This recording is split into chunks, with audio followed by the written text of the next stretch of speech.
দেখা যাক।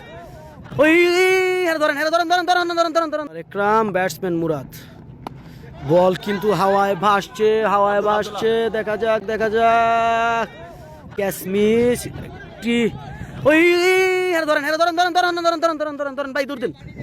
কেউ পানি লেন ভাই, পানি লেন না কেউ ভাই, এনতে কেউ পানি দে। রয়্যাল ভাই একজনে পানি লেও। দিলের ভাইস ক্যাপ্টেন রিয়াদ 11-এর পানি নিয়ে দৌড়ে আসছে।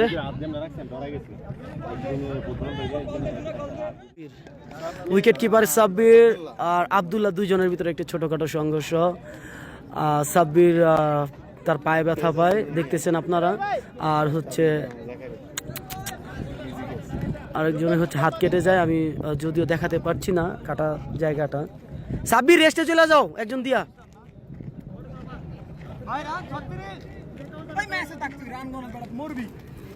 দেখা যাক একটি দুর্ঘটনা। আসলে মাঠ হচ্ছে যে পাথর দিয়ে ভরা। এটা সাব্বির ইনজুরি নিয়েও খেলবে। রান ঠিক আছে, পারফেক্ট।